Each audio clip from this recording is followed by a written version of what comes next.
El lado negativo está en el coste de las primas. Ahora mismo tenemos un coste de las primas aproximadamente de 6.900 millones el año pasado de euros. Esos 6.900 millones van a ir creciendo todavía porque hay nueva potencia que se está incorporando este año y el que viene, sobre todo este año eólica y termosolar y el año que viene termosolar, y vamos a llegar a una cifra máxima de 9.400 millones de euros aproximadamente en 2014-2015. 9.400 millones de euros es una cifra muy relevante. Con el plan de fomento de energías renovables que aprobó el gobierno anterior, creo que fue el 11 de noviembre del año pasado, esa cifra seguiría incrementándose hasta 10.500 millones de euros.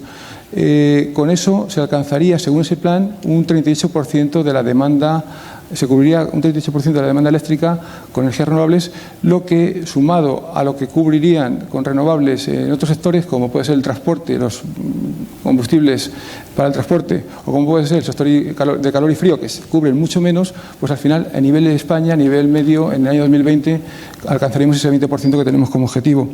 ¿Qué pasa? Que el plan de fomento de energías renovables del año pasado, de noviembre, era un poco más optimista de lo que está siendo en realidad la demanda. O sea, tenía unos crecimientos de demanda, por ejemplo, para el año 2011, cuando en realidad el año 2011 terminó la demanda decreciendo en un 2%. Si rectificamos esa demanda, podemos ver que con menos potencia podemos alcanzar ese 38%. Y las primas, en lugar de ir a 10.500, tendríamos primas máximas de 9.700. Pero con el mix que proponía el propio plan. Pero si vamos a un mix en el año 2020 con las tecnologías más baratas, es que no haría falta incrementar esos 9.400 que tenemos como techo en 2014 en el año 2020. O sea, seguiríamos con ese mismo nivel de coste. Esto lo hemos hecho en un estudio que pueden ver en la página web de la Comisión. Es un estudio que se llama, es un informe que se llama, es el informe 2/2012 sobre el sector energético en España, en el que hemos propuesto al Gobierno medidas en todas las actividades reguladas e incluso en el funcionamiento del mercado para ser más eficientes y para reducir los costes regulados. Este estudio es público y se puede ver en esa página web de la Comisión, y ahí es donde hacemos esa proyección de cómo vemos la posible evolución de las primas hasta el año 2020. También hay otro estudio, otro informe del que me quiero referir ahora, que es el informe que antes comentaba Manuel sobre el Real Decreto de las instalaciones de pequeña potencia. Este es un informe del año pasado, de 2 de junio del año pasado, es el informe 17/2011, que también pueden encontrar en la página web, y ahí hicimos comentarios, hicimos observaciones a la propuesta de Real Decreto que vino por parte del Ministerio. Como saben, este Real Decreto, esta propuesta de Real Decreto, que luego se materializó en el Real Decreto 1699/2011, trata de fomentar o de facilitar la entrada de nueva capacidad renovable y de cogeneración, renovables y de residuos por debajo de 100 kilovatios en baja tensión y por debajo de 1.000 kilovatios para cogeneración constada a redes por debajo de 36 kilovoltios. Simplifica los trámites de acceso y conexión, las condiciones técnicas de esas instalaciones, de la conexión, las protecciones, etcétera. Y lo que propusimos desde la Comisión, que la solicitud de acceso y conexión fuera simultánea, que no hubiese que hacer dos trámites, sino que fuera simultánea y que estuvieran claros los criterios para poder conceder el acceso y la conexión. Hicimos una propuesta muy clara, que luego finalmente no fue tenida en cuenta, y es que cuando las instalaciones de pequeña potencia se conectasen en redes de baja tensión en suelo urbanizado, que el acceso fuera automático. O sea, que no hubiera que hacer ninguna solicitud, sino que fuera automático. Lo mismo que un consumidor en suelo urbanizado hasta 100 kilovatios tiene un acceso automático, ¿a cambio de qué? A cambio de unos derechos de acometida, pues que el régimen especial por debajo de 100 kilovatios en suelo urbanizado, porque está la red ahí, pues que fuera automático, y los refuerzos de esa red corresponden hacerlos al distribuidor. En suelo urbanizado, ya digo, no en suelo rural, sino en suelo urbanizado. También proponíamos que en estos casos no hubiese necesidad de otorgar aval, porque, bueno, si es que la red está ahí y la generación distribuida, pues a veces hasta reduce la necesidad de nuevas inversiones. Finalmente esto no fue tenido en cuenta, pero sí que hubiera sido una acicate, hubiera sido una regla, una norma que hubiera promovido, hubiera facilitado el acceso de pequeña potencia para el autoconsumo. También propusimos dos cosas para la cogeneración. La cogeneración hoy también tiene que entregar un aval. Bueno, pues propusimos que si en lugar de un aval existía un contrato de suministro de calor útil, bueno, pues que ese contrato de suministro de calor útil daba firmeza a esa solicitud y que no era necesario para la cogeneración introducir ese aval. Y también propusimos modificar la regulación actual de la cogeneración en el sentido de que cuando hay un incumplimiento del rendimiento eléctrico equivalente, bueno, pues no pasa nada ese año, pues se reduce la prima, pero si el año siguiente o un año posterior a ese incumplimiento se produce otro nuevo incumplimiento, esa cogeneración tendría que salir del sistema de primas. Creemos que es una medida, la regulación actual es muy dura, nos vale que si los incumplimientos se producen haya reducción de primas equivalentes a esas reducciones de incumplimiento, y propusimos al Gobierno que la salida de esa cogeneración pues que no se produjera, porque son instalaciones que están construidas, que vienen bien al sistema energético, que como consecuencia de la crisis energética, la crisis económica, a veces la industria asociada pues tiene problemas para consumir todo el calor útil, y que sería suficiente pues conservar esa reducción de la prima proporcional al incumplimiento, pero no sacar fuera a esa cogeneración, porque sería una medida muy traumática. En estas dos propuestas tampoco tuvimos mucho éxito, pero bueno, seguiremos proponiendo este tipo de medidas porque nos parecen razonables. Y por otra parte, quería comentarles pues el último informe que es del 28 de marzo, que también es público, que está en la página web de la Comisión, sobre el proyecto de Real Decreto de balance neto.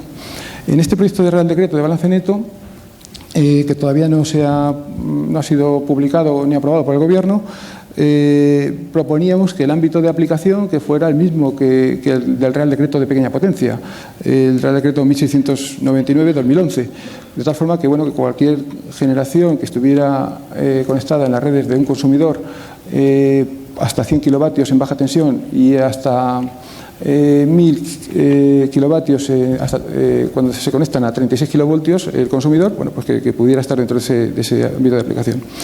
Es necesario establecer una figura legal nueva, que es el productor consumidor. Ya existía en su momento, pero en el año 2006 se eliminó. Es necesario que un consumidor que va a autoconsumir y que va a tener una instalación de generación al lado, pues que exista a nivel de rango de ley. El Real Decreto Ley 13/2012 lo ha introducido ya. Esa figura ya está a nivel de rango de ley, con lo cual sería posible pues ya aprobar ese Real Decreto por este motivo. La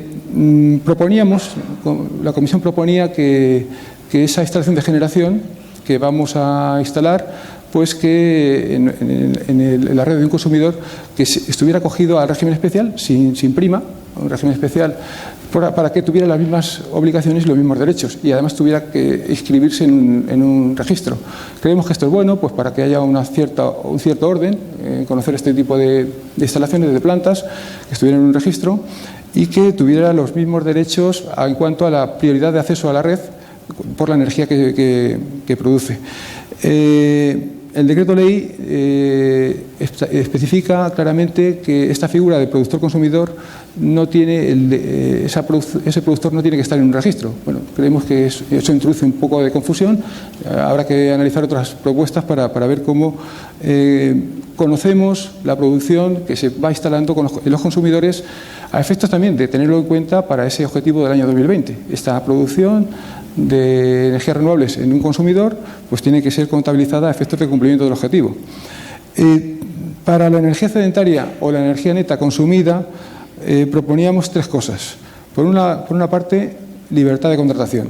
Libertad de contratación entre el consumidor y comercializador, para que entendemos que no procede regular ningún precio máximo, ningún margen de comercialización, sino que tienes el productor y el consumidor, el consumidor y el comercializador los que se pongan de acuerdo mediante un contrato para que determinen cómo valoran la energía excedentaria, supongo que lo valorarán al precio del mercado en cada hora, y la energía neta consumida cuando el consumidor necesite consumir energía de la red.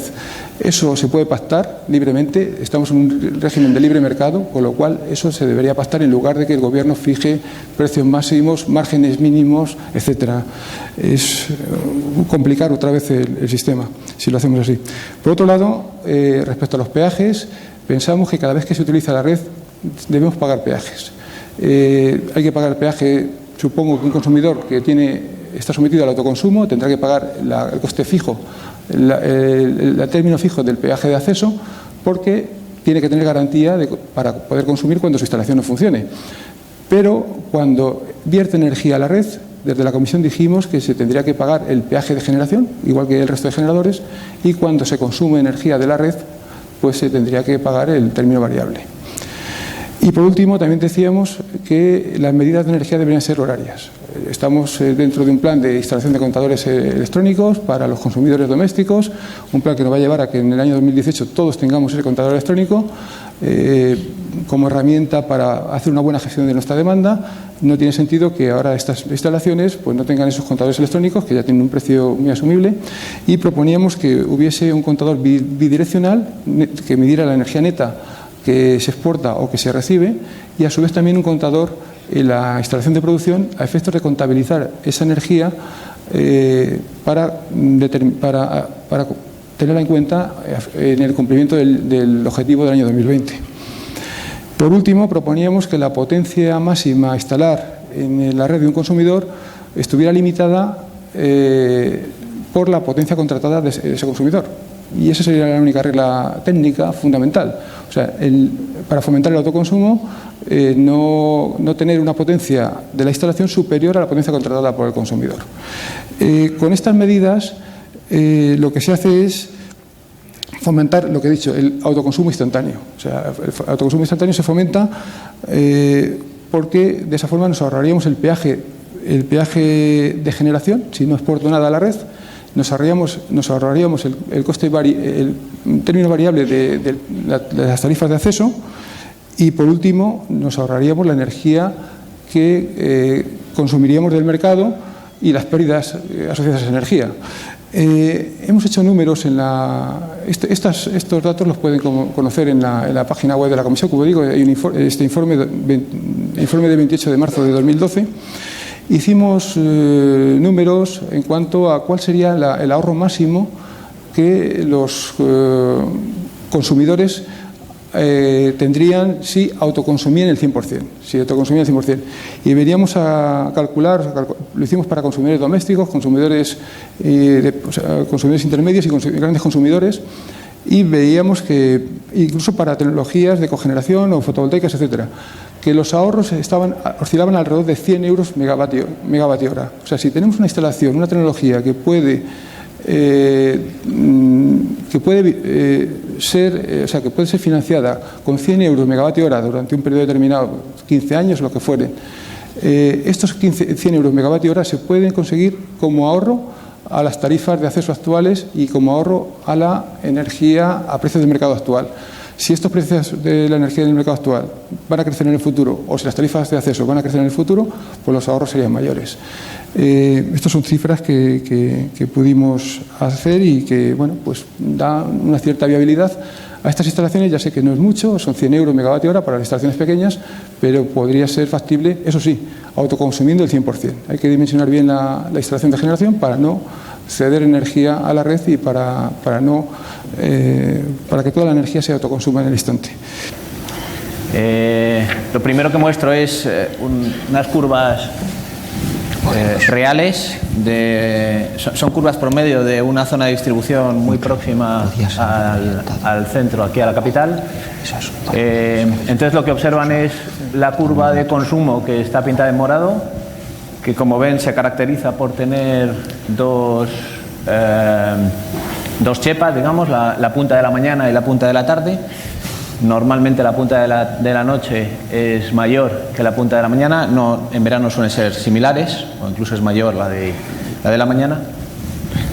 Y en verde lo que tienen es una instalación fotovoltaica fija, la curva de producción de una instalación fotovoltaica fija.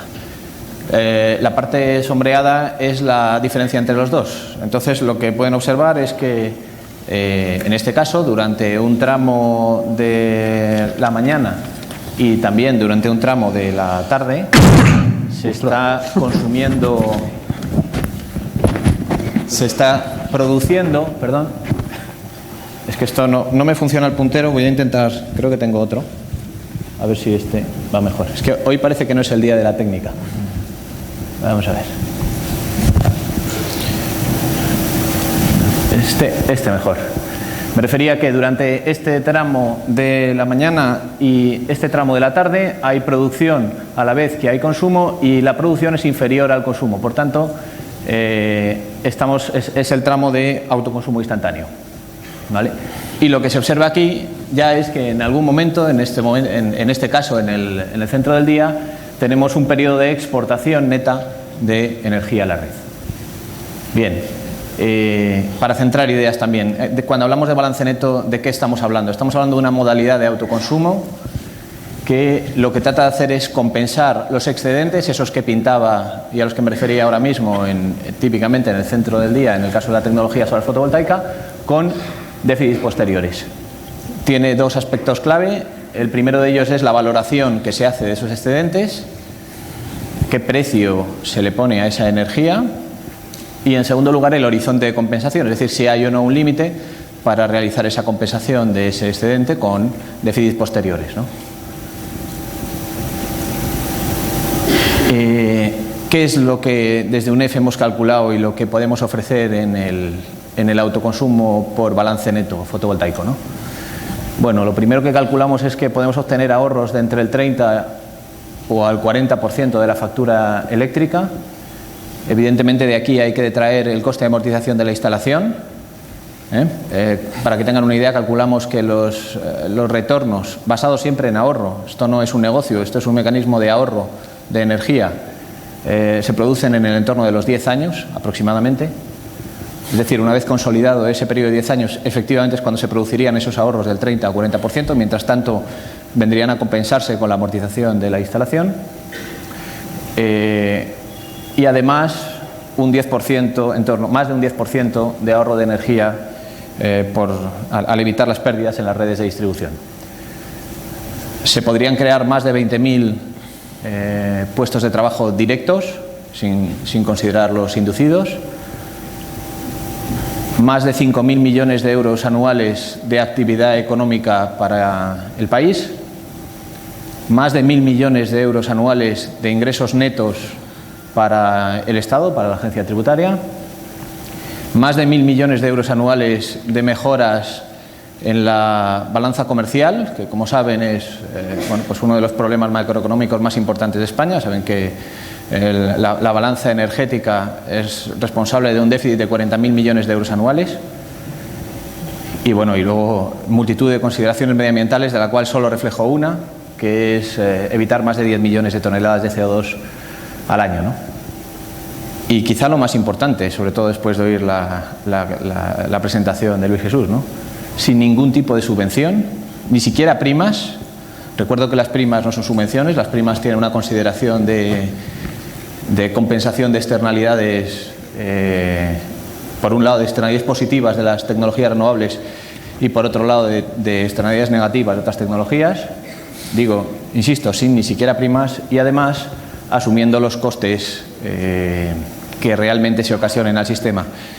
Y subrayo lo de ocasionados porque aquí, hay muchos matices y en esos matices a los que aludía ahora mismo Manuel es donde está la mayor parte de las diferencias, ¿no?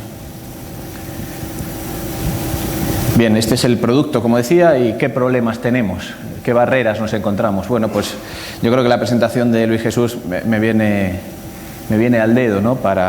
para hacerlo, ¿no? Se ha referido muchísimo al déficit tarifario, a las medidas del impacto que tienen las primas a largo plazo, ya llevamos 2 decretos leyes este año tratando de contenerlo y todavía no está resuelto para el año que viene, etcétera, ¿no?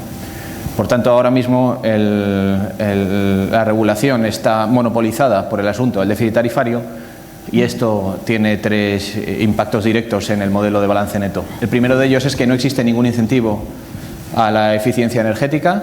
De hecho, como ya nos han contado, hay exceso de capacidad, por tanto no necesitamos más potencia.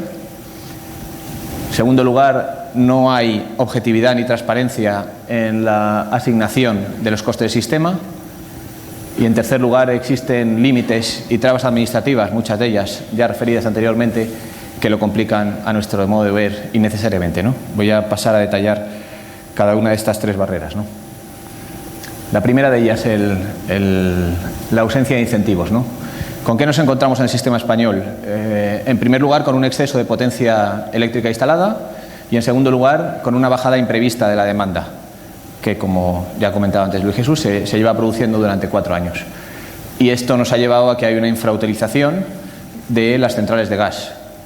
Una infrautilización muy importante. Están funcionando muchas menos horas de las que tenían previstas sus promotores cuando decidieron construirlas. Y entonces viene la pregunta que al menos yo me hago, ¿no? ¿Esto es un problema de las eléctricas que decidieron promover las centrales de gas? ¿O es un problema nacional del que tenemos que preocuparnos, ¿no? En segundo lugar, referido a esta ausencia de incentivos, muestro a continuación la evolución de las centrales de gas, de las denominadas centrales de ciclo combinado respecto de la punta de demanda, ¿no? Ahí ven que empezamos en el año 2002 a instalar centrales de gas con algo menos de 5.000 megavatios con puntas de demanda del orden de 35.000. Y veamos la evolución a lo largo de los años. Los primeros años crece la demanda y ahora, al llegar a 2007, verán que la línea de puntos, la punta del sistema, que es la que en el fondo rige las decisiones de inversión de potencia firme, se mantiene básicamente estable, incluso decrece en algunos años, y sin embargo las centrales de gas siguen entrando en operación. Desde el año 2007 no se ha vuelto a superar el récord de demanda y además en paralelo se han construido más de 5.000 megavatios de nuevas centrales de gas. El año pasado entraron en servicio más de 800 megavatios de centrales de gas, ¿no? Bien, eso sobre la eficiencia energética, que ya ven que es una barrera importante. No es que haya muchos incentivos en este momento a ahorrar energía. En segundo lugar, tenemos el problema de la objetividad y transparencia de los costes del sistema. ¿A qué me refiero con esto? Bueno, pues algunos pretenden que la energía excedentaria, incluso en algunos casos la autoconsumida instantáneamente, no es el caso de la CNE, en estos detalles que decía y que son tan importantes, acaba de decir Luis Jesús que ellos creen que la energía autoconsumida instantáneamente no debe pagar peajes. No todo el mundo piensa lo mismo, pero, por ejemplo, la CNE sí que piensa que toda la energía excedentaria debe pagar el 100% de los peajes, como claramente ha expuesto anteriormente, ¿no? Bien, el problema que nosotros vemos aquí es que más del 50% de los costes de los peajes son costes de producción de energía. Esto que está marcado en azul, ¿no? Ven, esto es una estimación de los costes del suministro eléctrico del año 2012. Las dos barras es lo que llamamos el tramo liberalizado. Lo pongo entre comillas porque aquí liberalizado es difícil considerarlo. Aquí hay un montón de conceptos que pueden considerarse regulados. Y lo que tradicionalmente se viene a llamar el tramo regulado o los peajes es lo que se muestra en esta barra, ¿no? Como ven, el importe económico es muy parecido, ¿eh? En total suman 35.000 millones de euros. Hay 17.000 por un lado y 18.000 por otro, antes de impuestos todo esto, ¿eh? Entonces, bueno, nosotros lo que decimos es que el primer problema en la objetividad y en la transparencia es que aquí hay una serie de costes que son costes de producción que no tienen nada que ver con el uso de las redes, ¿no? Y el más evidente de todos son las primas a las energías renovables, precisamente. Y lo que decimos es que no puede obviarse que estas primas están vinculadas a este coste de producción, lo que yo suelo denominar la teoría de los vasos comunicantes, estos que muestro aquí, ¿no? Es decir, las primas equivalentes, por ejemplo, la tecnología fotovoltaica, están directamente vinculadas al precio del mercado. Si el precio del mercado sube, las primas bajan. Y al revés. Entonces, bueno, pues es una muestra evidente de que es un coste de producción de energía. Bien, esto lo dejo para referencia y no trato de que puedan leerlo, pero como luego la presentación queda colgada, pues para que tengan todo el detalle de estos costes entre lo que es el tramo liberalizado y el tramo regulado, ¿no? En verde pongo lo que considero que son costes que debería pagar el balance neto y en rojo los que considero que no debería pagar el balance neto, todos ellos dentro de los peajes, ¿no?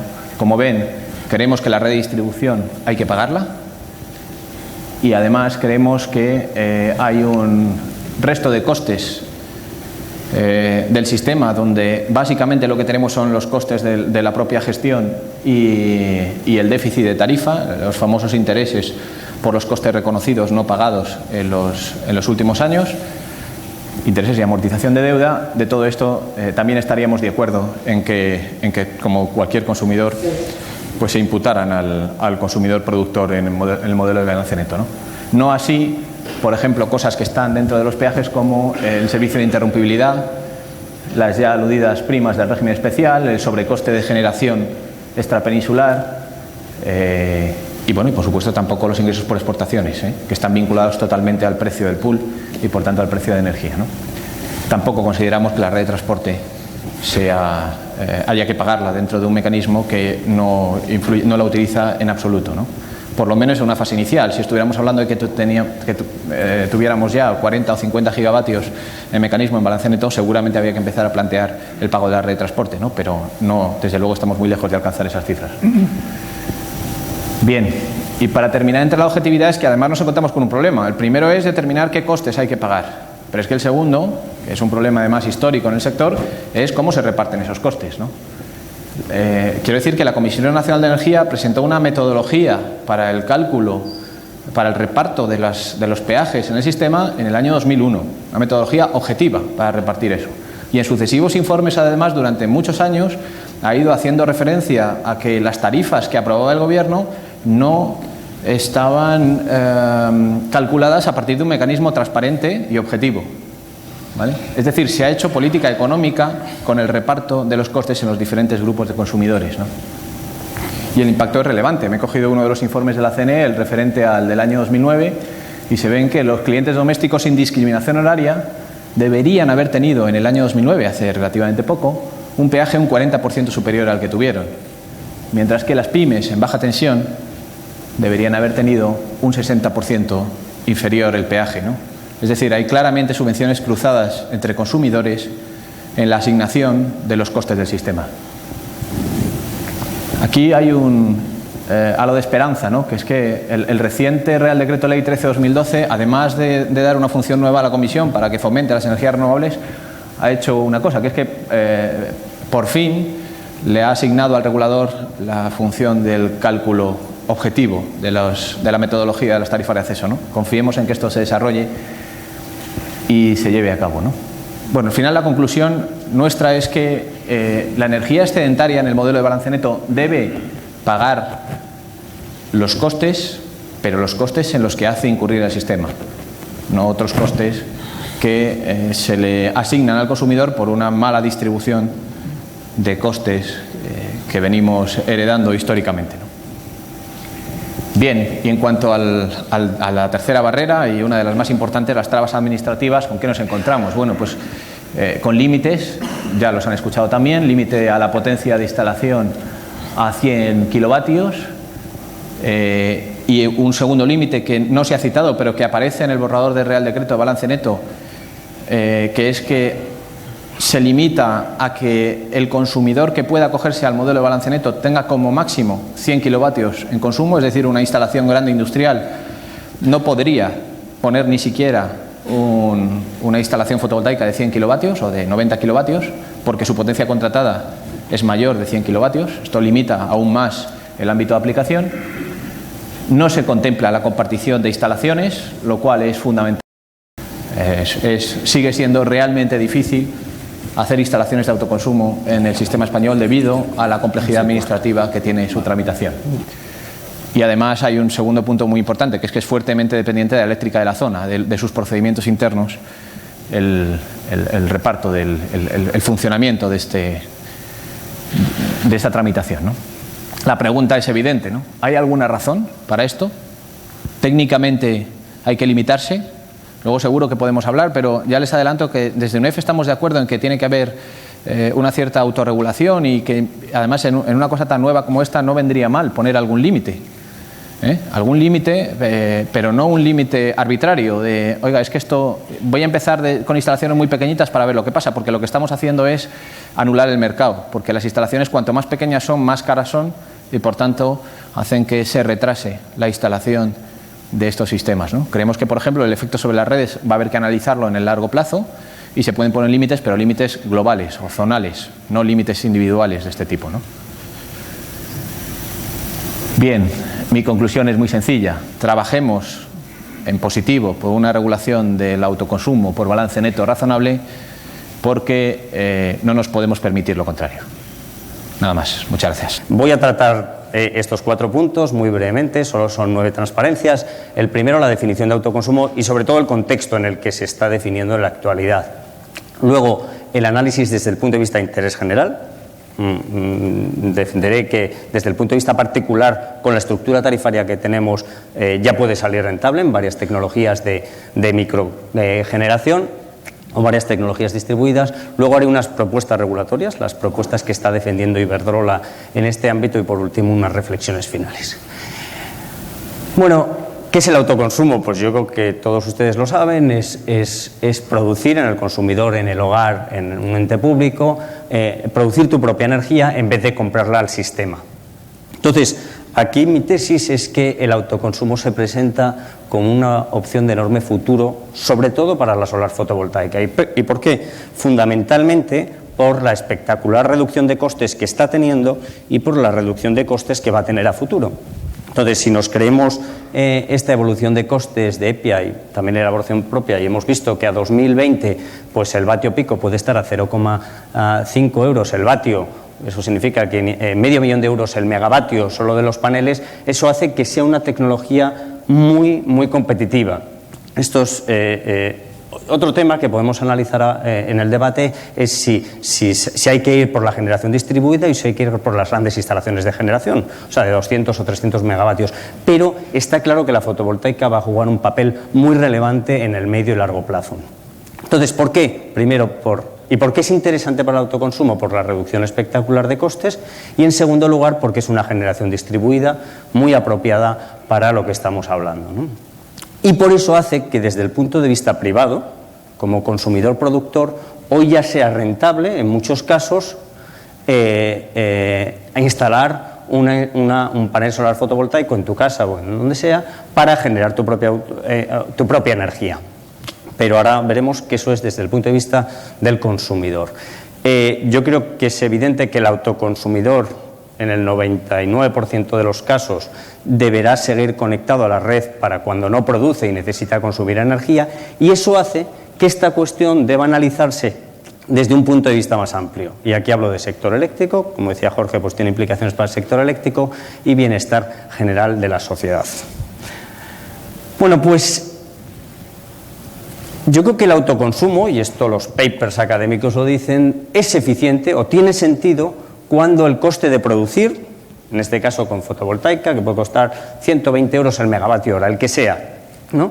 Pues es menor que los costes que se está ahorrando al sistema. Entonces, ahí es donde aporta eficiencia, no solo eficiencia ambiental, que eso es evidente, y en pérdidas, pero también eficiencia económica. O sea, yo estoy introduciendo un nuevo coste, pero ahorro costes al sistema, y por tanto es positivo. Bueno, pues los costes del sistema, los muestro aquí, los ha comentado antes Jorge, tenemos 3 componentes fundamentales de coste. El primero es el coste de la energía, que es la generación de la energía, que estoy de acuerdo con los datos que ha dado Jorge, de 17.000 millones de euros. Y luego tenemos costes de política, y aquí hablo las primas a las renovables y a la cogeneración, que son pues, los 7.000 millones de euros de los que hablaba antes Luis Jesús, los costes extrapeninsulares, que hoy los seguimos pagando todos los consumidores, y las anualidades del déficit. Quiero decir, ha habido unos déficits históricos y los tenemos que ir pagando a futuro en los próximos 15 años. Bueno, pues eso le llamo costes de política. Y luego están los costes de las redes, que son los costes de transporte y los costes de distribución.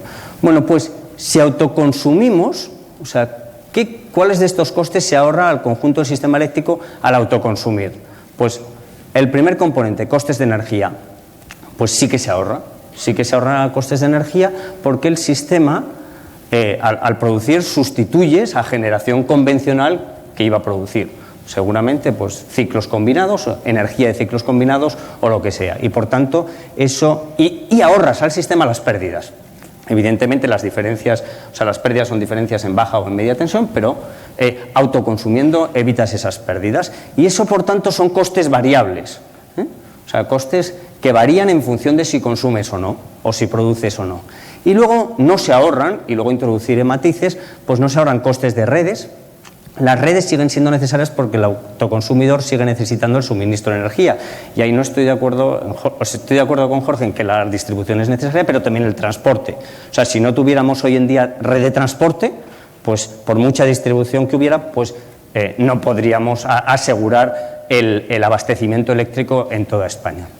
Y luego no se ahorran los costes de las políticas, el apoyo a las renovables, las subvenciones extrapeninsulares y la hipoteca del déficit tarifario.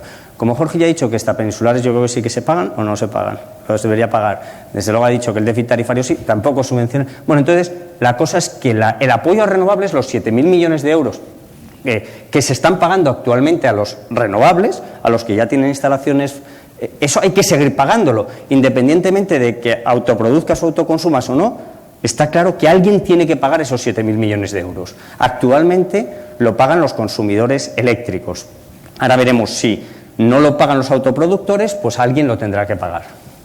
Entonces, más de la mitad de los costes del sistema son fijos. No se reducen por el hecho de que el consumidor produzca su propia energía.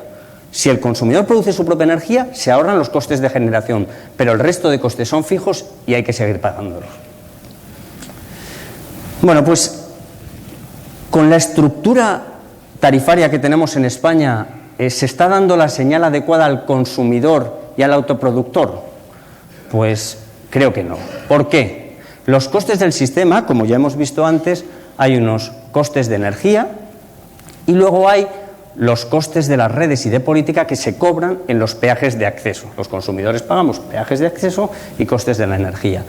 Pues bien, una tarifa bien diseñada el término de energía debería ser variable en función del consumo y el resto debería, dado que los costes de redes y costes de políticas son costes fijos, la tarifa, este término, debía ser fijo. Pero en el caso de España tenemos una estructura tarifaria que no es así. En el caso de España tenemos una estructura tarifaria en la que se paga un término fijo que es muy pequeño, desde luego no cubre todo el término, no cubre todos los costes fijos del sistema, y en cambio tenemos una parte variable que es muy importante, pero que no hace referencia a los costes variables del sistema. No existe correspondencia entre costes fijos y variables y los términos de tarifa fijos y variables. Entonces, se está dando una señal inadecuada e ineficiente a los consumidores, ya que el término variable, que es este de aquí, se utiliza en gran parte para cubrir los costes fijos del sistema.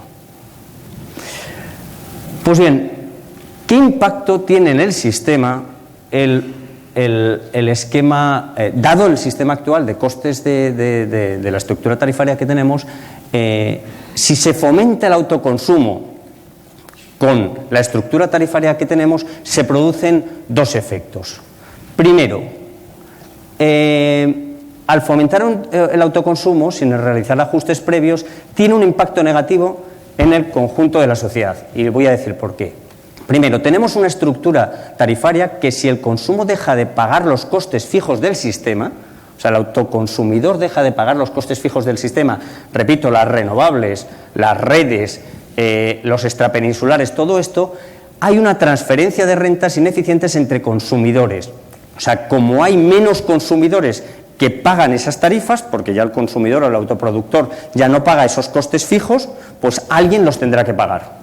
Luego desarrollar esta idea. Y luego yo creo que es importante analizar el impacto que tiene el autoconsumo en las redes y las pérdidas. En las redes, pues inversión en redes. Es cierto que a corto plazo yo creo que el desarrollo del autoconsumo no tiene impacto en redes. O sea, las redes que se van a hacer o que allá hay siguen siendo necesarias. A largo plazo el impacto es incierto, pero puede ser positivo en algunos casos. O sea, puede ser que el autoconsumo, si se desarrolla de forma importante, haga que redes que antes se iban a desarrollar ya no se tengan que desarrollar y, por tanto, eso ahorraría al sistema y habría que tenerlo en cuenta a la hora de regular esta cuestión. Dependerá sobre todo de la punta de demanda. Sí, porque las redes se dimensionan para las puntas de demanda. Si el autoconsumo con fotovoltaica se fomenta o se hace autoconsumo en Asturias, no serán necesarias o no se podrá reducir las inversiones en redes, porque en Asturias la punta de demanda es en invierno, a las 9 de la noche de un día de invierno, y por tanto ahí la generación fotovoltaica no va a aportar nada o casi nada, y por tanto la red no tendrá ningún impacto. En cambio, si se hacen en el sur y en el sur pues las puntas de demanda coinciden con las puntas de generación, que podrían ser, o coinciden las puntas de generación de fotovoltaica, ahí quizás se podría conseguir o se podrían reconocer ahorros en las redes. Un tema importante yo creo que es el análisis de la potencia contratada. Imaginemos un consumidor, mi mujer es de Lucena, de un pueblo de Córdoba, y tiene una potencia contratada de 10 kilovatios. O sea, lo que hay que tener en cuenta es que el distribuidor desarrolla las redes en función de la potencia contratada que soliciten los consumidores, al menos en parte. Entonces, si alguien en Lucena, en Córdoba, decide poner fotovoltaica, va a reducir la necesidad o va a reducir su potencia contratada. O sea, tú tienes 10 kilovatios y instalas 10 kilovatios de fotovoltaica. ¿Reduces la potencia contratada a cero? No la puedes reducir porque a lo mejor la punta de demanda pues no coincide. Reduces, y si reduces la potencia contratada a 5 kilovatios, el problema que tienes es que no vas a poder exportar energía cuando tu fotovoltaica, que tiene 10 kilovatios, produzca al máximo. Por tanto, desde el punto de vista particular, no vas a reducir, pero bueno, lo podemos discutir, la potencia contratada, porque la potencia contratada, si instalas la misma o la potencia máxima de consumo, la seguirás necesitando para exportar energía. Cambia el flujo de la energía, pero la sigues necesitando.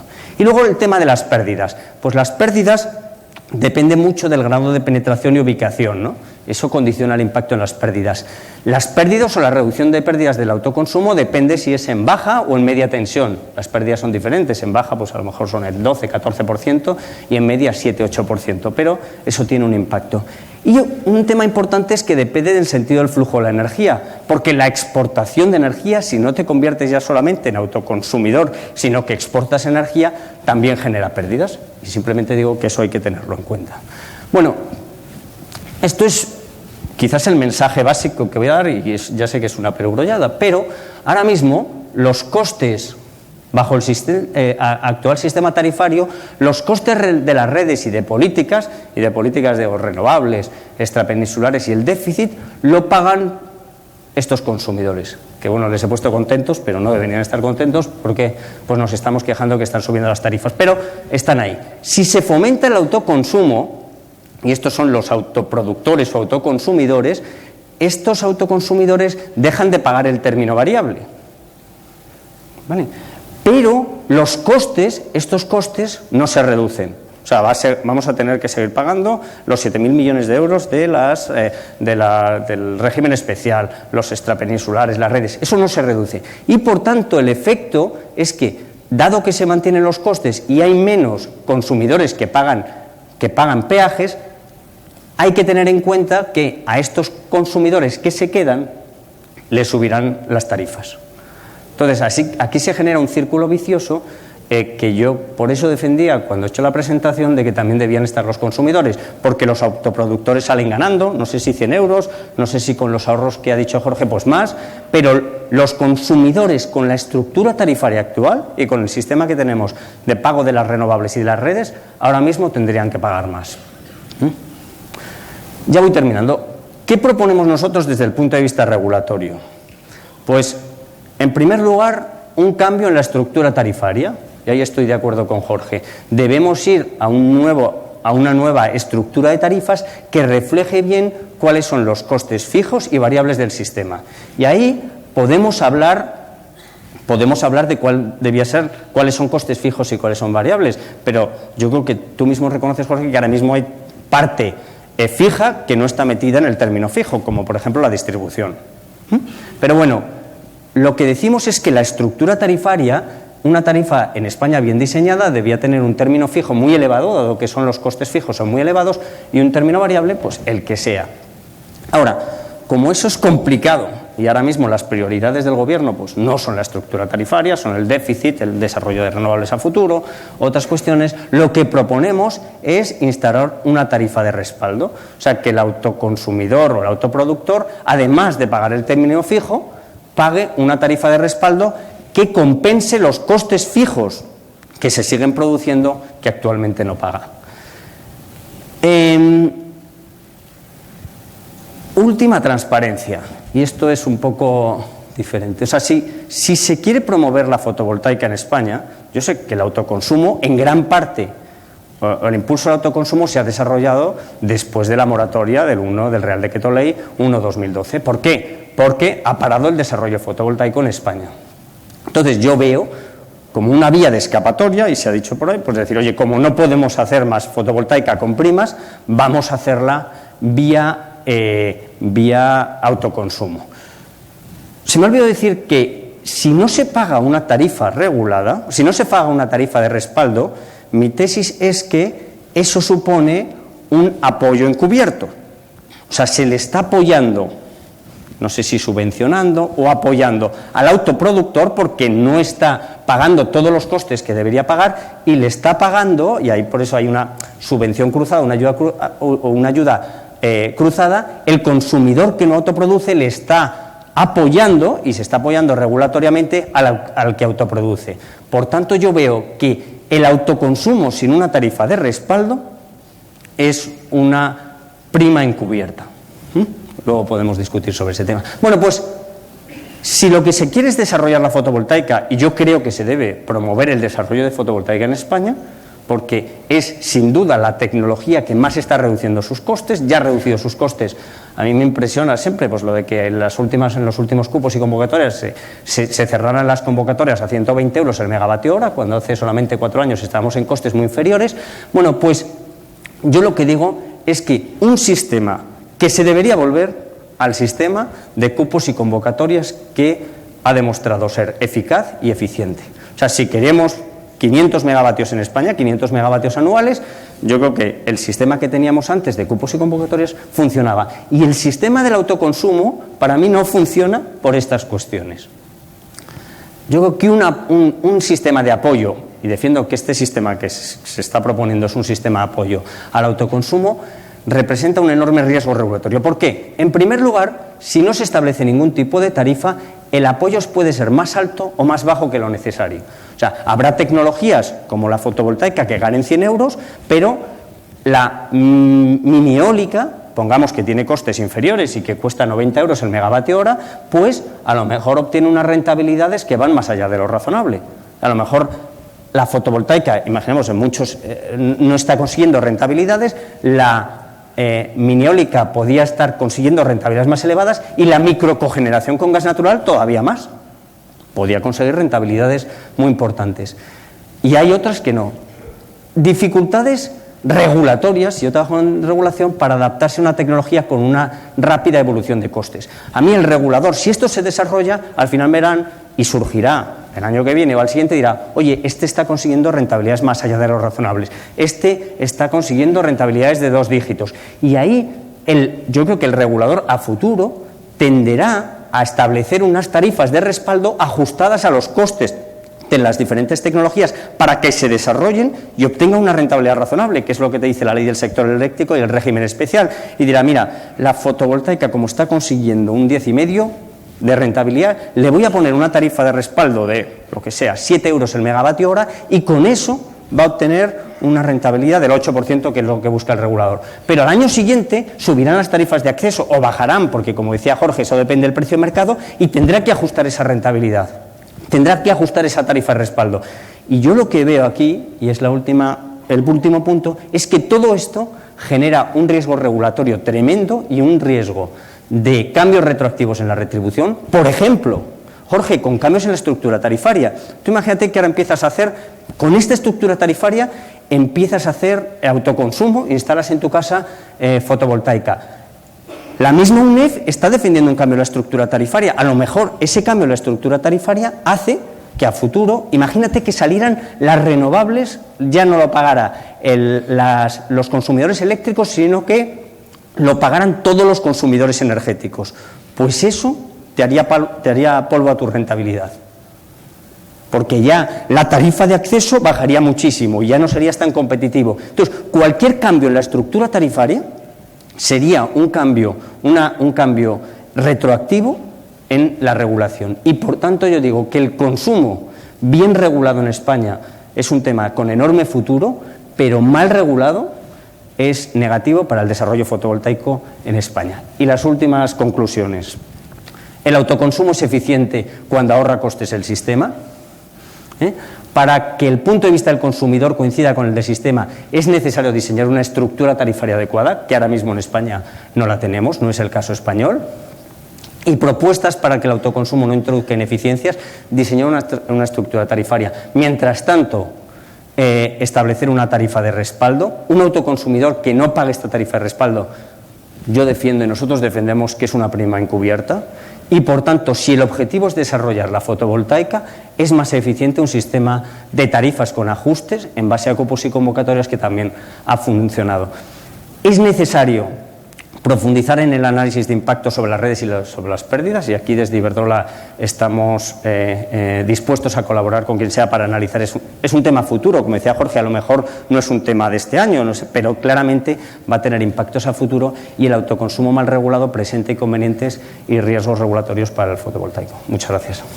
Lo primero que me interesa decir, que creo que es motivo de satisfacción para nosotros, para APA y creo que para todo el mundo, es que APA celebra su 25 aniversario. Yo lo quiero decir, que se sepa, no hemos hecho mucha publicidad del tema, pero a mí me parece que es algo pues a celebrar, que una asociación que empezó para la defensa de las renovables pues ya lleve 25 años en la brecha, y que, como todos o la mayoría de los de aquí presentes sabéis, pues con ganas de seguir jugando ese papel e incluso de aunar voluntades y de mirar al futuro con optimismo, aunque sea difícil. Bien, yo voy a subrayar 4 cositas, quizá más filosóficas que de detalle. Quizá, oyendo un poco las intervenciones, yo haría una propuesta. Deberíamos desterrar la palabra autoconsumidor, porque lleva inherente la idea de que eres un productor. Yo creo que todo esto que estamos hablando hoy, de autoconsumo o de generación in situ, o llamémosle como quieras, para mí, y así se reflexionó cuando se inició todo esto, que tengo que recordar que esto se inició pues hace un par de años ya, esta reflexión, se llegó a la conclusión de que de lo que estábamos hablando en el fondo no era de generación, sino era de ahorro y eficiencia energética. O sea, nosotros estamos intentando con esta idea, con esta medida, con este marco, facilitar que la demanda de los consumidores del sector eléctrico sea inferior y distinta. Y eso es lo que nos tiene que iluminar todo el rato. Si nos empeñamos en seguir entendiendo o intentando explicar qué implica todo esto en base a un esquema ya del siglo XIX, de tener grandes sistemas de generación con grandes líneas, con grandes empresas y que con unos consumidores que tienen que estar ahí porque son los que pagan. Si continuamos mirando las cosas así, pues no vamos a comprender ni vamos a conseguir hacer nada. Entonces, yo cuando oigo todas estas reflexiones de acerca de ver si pago más, si pago menos, qué costes genero, qué costes ocasiono al sistema, en el fondo me estoy viendo como a un contable con sus manguitos y su visera ahí haciendo unos numeritos de a ver cuánto me cuesta esto, y estamos olvidando, yo creo, lo estratégico. Lo de decir, oye, ¿qué energía tenemos? ¿Cómo vamos a hacer en el futuro para podernos desarrollar como sociedad? ¿Qué vamos a hacer para que nuestros hijos puedan estudiar en el futuro con una energía que sea nuestra? Que no tengamos que comprar a los países árabes o a otros países. Todo esto no tiene ninguna importancia, parece, hoy en día, ¿no? Yo quiero reivindicar un poco esto. O sea, esto del balance neto es un primer paso, entiendo yo, es un primer paso para un cambio de modelo de sistema eléctrico. O así me gustaría que se entendiera. Que desde luego esto no se hace de un día para otro. Y habrá un camino largo y habrá que convivir y habrá que ajustar las cosas a lo que tenemos, que ha funcionado bien y bueno, es lo que tenemos y es bueno, ¿no? Pero yo creo que si no se tiene esta idea un poco en el rincón de la cabeza, pues probablemente no acabemos de entender lo que hay que hacer y el esfuerzo que hay que hacer. Se han dicho muchas cosas, que tenemos exceso de generación. Bueno, ya estamos en lo mismo, ¿no? Claro, como tenemos exceso de generación, pues ya no hay que hacer nada. Ni tan siquiera hay que ahorrar. No hay que ahorrar, porque claro, tenemos tanta generación, pues venga, a generar, pues, que solo funcionamos 2000 horas. Vamos a ver. Yo creo que un principio fundamental, que creo que todos estaremos de acuerdo, es que lo más importante en la política energética, o así lo entiendo yo, para mí hay 3 pasos. 1, el ahorro. O sea, gastar, no tirar la energía que tenemos. 2, utilizar la energía, digamos, mejor que tenemos y más cercana. Y 3, todas las energías, todas, las convencionales y las renovables, utilizarlas con eficiencia, porque es algo que tiene valor. Coño, esto es bastante sencillo, ¿no? Pues bueno, esto hay que tenerlo en mente. Oyendo un poco los razonamientos de antes, que claro, como si gastamos menos energía, los costes, como son fijos, cosa que no es cierta, se van a tener que repartir entre menos kilovatios hora y por lo tanto los otros, oye, vaya faena les estamos haciendo, tendrán que pagar más. Estamos diciendo, señores, no apaguemos las luces, no cerremos la puerta a la nevera, no bajemos el termostato del aire acondicionado de los 15 grados que los tenemos en verano a los 21, no hace falta, no lo hagamos. Entonces, claro, si tú enfocas la cosa de esta manera, pues sí, todo el razonamiento que aquí se ha expresado pues tiene su sentido y su lógica, ya está muy bien trabajado y bueno, tiene un hilo argumental, pues bueno, muy bien trabajado y felicito a Gonzalo, desde luego, ¿no? Pero yo creo que está basado en un error fundamental, ¿no? Que es que no vamos para aquí. Y estos argumentos de que algunos costes son fijos, yo no sé por qué, o sea, llegando al absurdo, ¿no? O sea, si reducimos el consumo un poquitín, el coste de las redes es el mismo. Y si lo reducimos a 0 también, pues, ¿no? Entonces, no, vamos a ver, los costes en redes, si no lo recuerdo mal, hace tiempo que no leo estos tipos de BOEs, los costes de distribución y transporte dependen básicamente de 3 cosas: de las inversiones que has hecho en redes el año anterior, que si no hay más demanda no tienes por qué hacer más, del coste de mantenimiento que te cuesta estas redes, que si la energía que se vehicula es menos, pues oye, se estropean menos cosas, hay menos contadores que cambiar, menos fusibles que se funden, no sé, menos cosas, y de la energía que se vehicula. Si la demanda baja, ya sea por crisis o ya sea porque hemos iniciado un nuevo camino en que la gente se pide menos al sistema, pues los costes tienen que reducirse, y si no se reducen es que no está bien, tienen que reducirse. Por lo tanto, no es cierto esto de que los costes fijos son fijos. Hombre, habrá algunos que sí. Si hay una cuota, no sé, de la CNE o que es fija, pues es fija, ¿vale? Yo entiendo eso, ¿no? Y claro que habrá cosas fijas y no todo es absolutamente variable. Y evidentemente yo estoy de acuerdo con lo que decía también Jorge en el análisis de los costes que ocasionaría este esquema al sistema. Pues oye, se puede hablar y hay cosas que puede parecer, pues que sí, que no se trata aquí de dejar el sistema a un lado, de hacernos una especie no sé, de un apartheid, yo no quiero saber nada con el sistema. No se trata de eso, se trata de calibrar las cosas como son.